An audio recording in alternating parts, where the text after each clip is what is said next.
Welcome, Fantasy Premier League fans. My name's Corey, the host of the FPLmowgs YouTube channel. Today's video, we are going to look at our transfer targets for Game Week 5 onwards. This is a new series I'm going to start on the YouTube channel. I've provided some graphics, some data, as well as my opinions throughout this whole video, so I really hope you enjoy it. If there's anything you'd change about this series, please let me know in the comments. I reply to every single comment on every single one of my platforms. But without further ado, let's get straight into the video.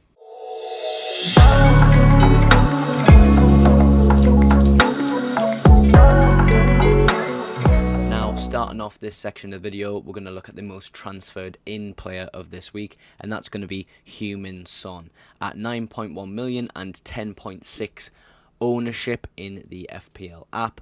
We have 417,000 people bringing him into their squads for this coming week. Of course, we have a fantastic fixture of Sheffield United at home for Spurs.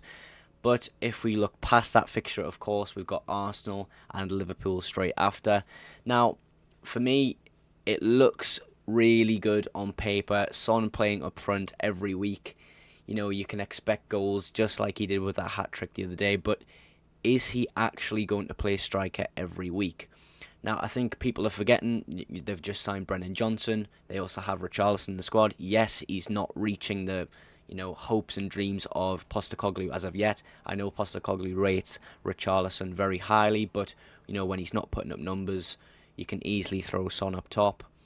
It's not a big deal for Ange at the moment. However, as games start to come, I can already see Son possibly missing out and going back on that left wing where he does not work in Postecoglou's system. He gets pushed out very, very wide, and when he's on that left wing, I would obviously say no, let's not buy him. But if he keeps playing up front in Tottenham's system, this could be a really good sign for Son.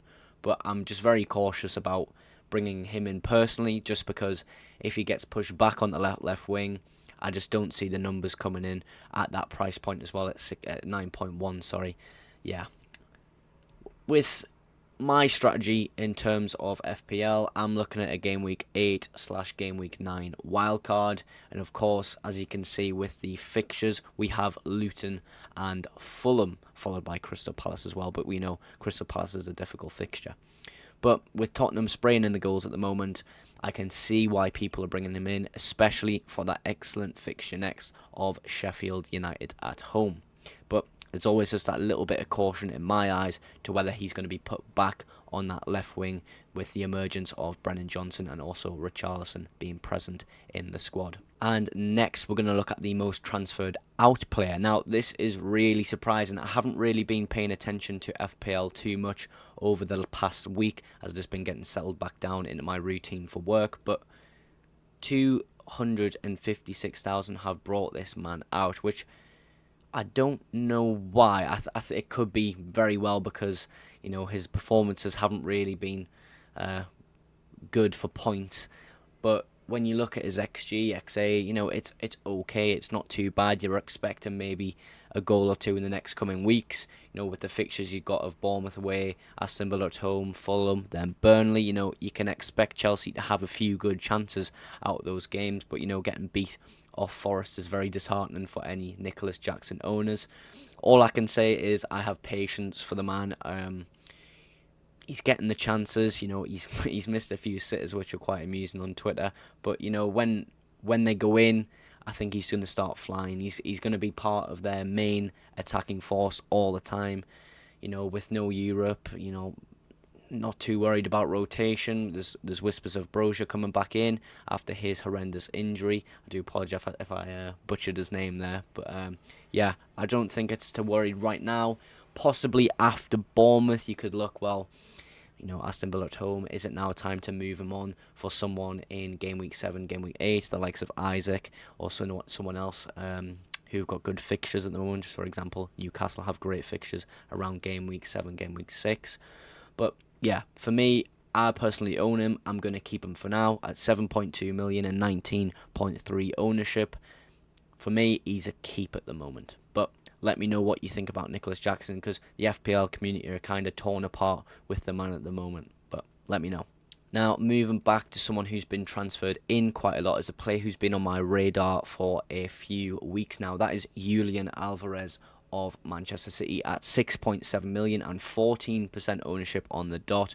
This man is looking really tasty with his next 3 fixtures coming up. We have West Ham, Forest and Wolves as the upcoming fixtures. Away, home and away. You know, Manchester City, they play great at home. You know, they always play a little bit better, it seems, but it's Manchester City. With the fixtures they've got, you know, they're bound to do well, and hopefully this man can secure some more minutes coming up in the next weeks. Of course, we have Champions League. It's always a little bit of worry for these kind of teams. Is there going to be rotation, especially with a Man City team where we have that meme of Pep Roulette? So, yeah, let's just see what happens with this man at the moment. For me, I'm not going to bring him in for West Ham away. West Ham look really solid defensively.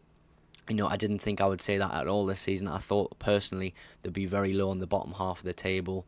But, yeah, they're holding up pretty well and look one of the stronger teams of the league at the moment. So, for me, game week 6, game week 7, we could bring him in. But if we look past that, at Arsenal, Brighton and Man United, following those 2 fixtures, it's not the ideal fixture run you want, but again, this is Man City.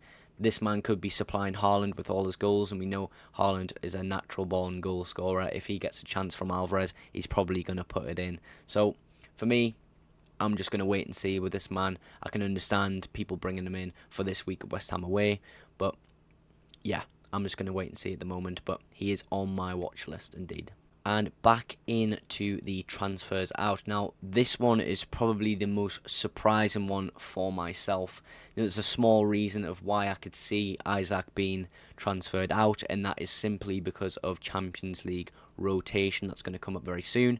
You know, losing minutes in the Premier League could be a problem for him, but when I look at this fixture list, it's really hard to see why you would transfer him out at this point now. You know, there's not many teams that have a good fixture run in this small space of time, but when you look at that fixture list I've provided below, it's a sea of green. You know, it's good fixtures. The only iffy fixtures I can really see there is Brentford and West Ham, maybe even Crystal Palace being a little bit iffy, but the rest of them look fantastic. At 7.7, 27.3% owned, I personally would love to bring Isaac in game week 6 onwards.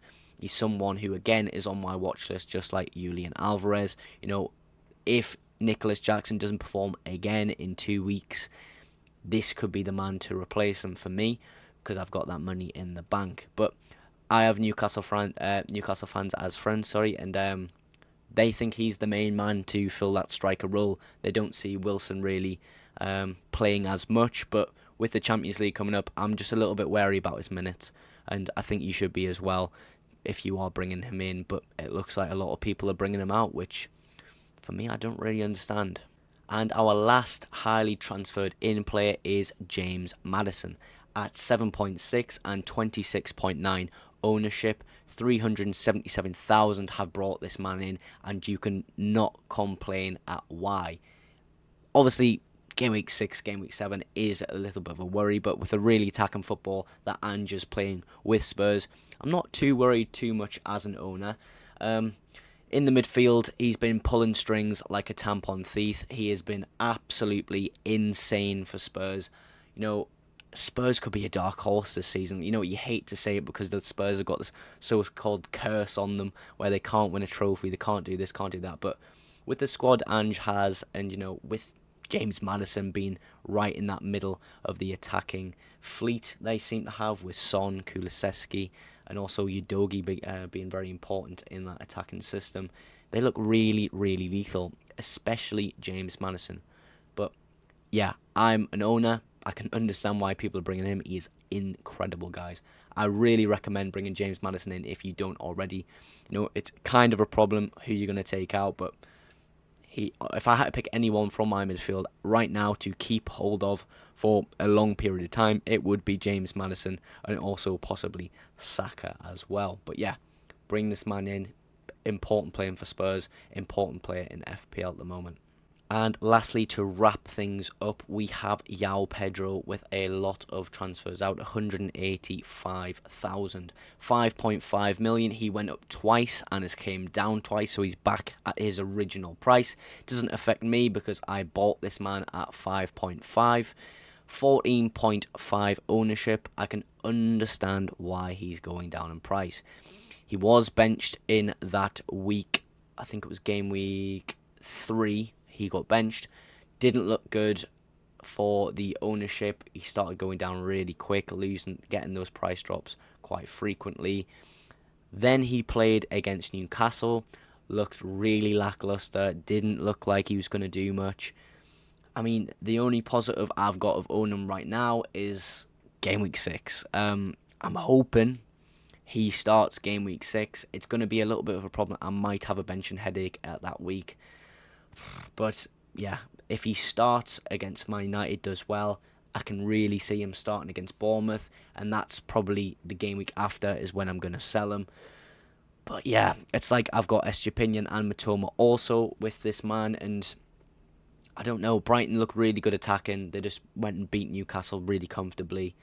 You know, Newcastle weren't looking the best anyway, but João Pedro wasn't really a big part of that result, which kind of worries me. But with Welbeck having that small injury, I'm not sure if he's back yet. If he is back, you know, there could be an argument where I pull that trigger and replace João Pedro in my personal squad with Julian Alvarez. Of course, these transfers aren't about my team. These are just what's happening in the FPL world at the moment.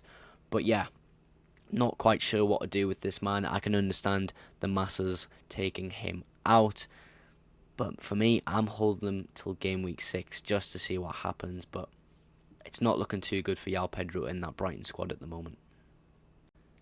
And that's going to wrap up today's video, guys. Thank you so much for watching to this point now. If you've enjoyed your experience, please drop a like and a subscribe. It's going to support me in growing my channel, as well as letting you know when my latest videos are out.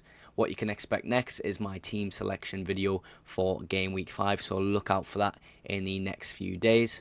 But until then, thank you so much for watching, and I'll catch you in the next one.